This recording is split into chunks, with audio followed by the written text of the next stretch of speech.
Cette vidéo présente la pompe Lowrance PS200. Elle comprend des informations sur la façon d'installer la pompe, de câbler le contrôleur, de faire fonctionner la pompe au mieux, ainsi que quelques conseils utiles de dépannage. La PS200 est flexible afin de répondre à une large gamme d'exigences de débit et de hauteur manométrique et est conçue pour la longue durée de vie nécessaire aux cas productifs tels que l'irrigation, lorsqu'il est installé correctement.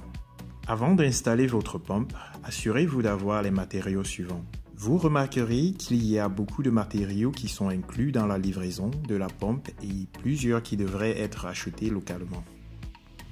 Commencez par raccorder un tuyau à la sortie de la pompe. La sortie de la pompe est conçue pour un tuyau de 1 pouce. Le tuyau doit être fixé à la pompe à l'aide d'un collier de serrage en acier inoxydable. Pour éviter de perdre la pompe, il faut la fixer à l'aide d'une corde de sécurité avec une extrémité fixée à la pompe et l'autre fixée à terre. Dans ce cas, nous l'avons fixée autour d'un bois 2x4. L'étape suivante consiste à fixer la sonde de puits optionnelle sur le tuyau au-dessus de la pompe à l'aide d'attaches de câble. Le capteur de la sonde de puits garantit que la pompe ne fonctionnera que lorsque la pompe sera complètement immergée dans l'eau. Placez soigneusement la pompe dans l'eau, en vous assurant que la pompe est complètement immergée dans l'eau pour éviter de l'endommager. Tenez la pompe plutôt que le câble lorsque vous déplacez la pompe. De plus, évitez de faire fonctionner la pompe dans la boue. Le contrôleur peut être fixé au mur ou à l'arrière d'un module PV, à l'aide des écrous à rivets ou des trous. Voici un conseil utile. Essayez d'installer le contrôleur de manière que vous puissiez toujours voir les voyants lumineux. Il est recommandé d'installer un serre-câble pour ranger les câbles et réduire la force sur les fiches et les câbles lorsqu'ils sont déplacés ou pliés. Veillez à ce que tous les câbles ne puissent pas être bouchés par de la boue ou de l'eau.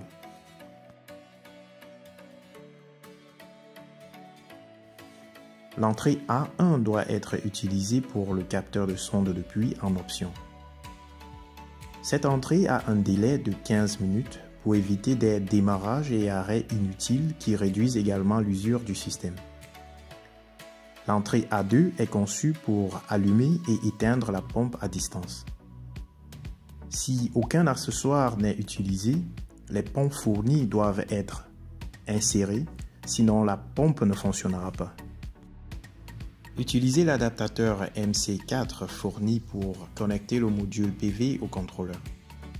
Ne dépassez pas 50 volts, sinon vous risquez d'endommager le contrôleur. La tension en circuit ouvert ne doit pas être inférieure à 24 volts.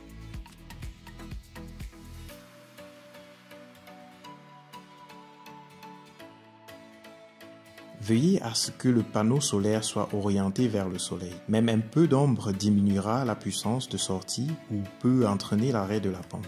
Ensuite, allumez la pompe. Si le voyant vert reste allumé, cela signifie que la pompe est en marche et que vous pouvez profiter de l'eau. Cela peut prendre quelques secondes pour remplir le tuyau avec de l'eau. Si le voyant rouge reste allumé, il est possible qu'un câble de liaison a été enlevé ou que la pompe se protège contre le fonctionnement à sec. Il est aussi possible que le réservoir soit plein. Vérifiez d'abord s'il y a des plis ou des coudes dans le tuyau. Si c'est le cas, redressez-les. Si ce n'est pas le cas, vérifiez que le panneau solaire fait face au soleil et que l'ensoleillement est suffisant. Enfin, assurez-vous que tous les fils ont été correctement connectés, voire étape 4. Si votre pompe ne fonctionne toujours pas, contactez votre vendeur, partenaire local pour obtenir de l'aide en cas de problème. Nous espérons que vous avez aimé cette vidéo et nous attendons avec impatience de connaître votre expérience avec la pompe PS200.